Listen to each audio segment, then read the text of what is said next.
ହଁ ତ ମାମା କ'ଣ ପକୁଡ଼ି କରିବେ ବୋଲି ବାହାରିଲାଣି ଦେଖିବା ଚାଲ କ'ଣ କରୁଛି।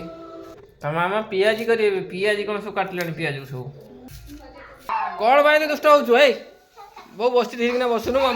ମାମା ପିଆଜି କରିବେ ଆମେ ଖାଇବା। ଟିଭି ଦେଖ ବସି। ହେଇ କଲରା ପତ୍ର ତା ଦେହରେ କ'ଣ କରାଯିବ ଦେଖିବା। ଏଇ କଞ୍ଚା ଲଙ୍କା କଟା ହେଲାଣି। କଲରା ପତ୍ର ବି କଟା ହେଲାଣି ତା ଦେହରେ ପଡ଼ିବ ପିଆଜିର।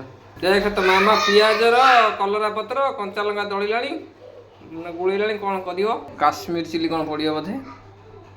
ମୁଁ ତ ଦେଖୁଛି ଫାଷ୍ଟ ଟାଇମ୍, ତମମାନେ ବି ଦେଖ କ'ଣ ହେଉଛି।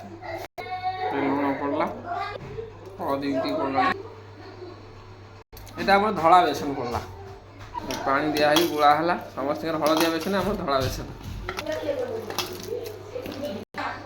ଆମର ଗୁଳା ହେଇକି ରେଡି ହେଇଗଲା। ଦେଖିବା କ'ଣ ୟା ପରେ।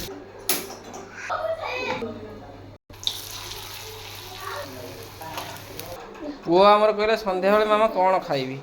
ତା ମାମା ବନେଇଲା ପିଆଜି। ଦେଖିପାରୁଥିବେ ଗରମ ଗରମ କେତେ ସୁନ୍ଦର। ସନ୍ଧ୍ୟାବେଳେ ବସୁ ବସୁ ତା ମାମା ପିଆଜି ବନେଇ ଦେଇଛି ଚିକୁ ପାଇଁ। ଆମେ ବି ଦିଟା ଖାଇକି ଟେଷ୍ଟ କରିଦେବା। ଚାଖୁନ ଗୋଟେ ଟେଷ୍ଟ କର ନେ। ମାମା ବନାଅ ବୋଲି ମାମା ବନେଇକି ଦେଉଛନ୍ତି, ନଉନ ଗୋଟେ ଚାଖୁନ। ଆମେ ଏଥିରେ ଟିକେ ଜଷ୍ଟ ଟିକେ ଲୁଣ ପକେଇଦେବା। ଆମର ପସଲା ପିଆଜି ସନ୍ଧ୍ୟାର ଟିଫିନ୍। ଭିଡ଼ିଓଟି ଭଲ ଲାଗିଥିଲେ ସବସ୍କ୍ରାଇବ୍ ଲାଇକ୍ ନିଶ୍ଚିତ କରିବେ। ବାଏ।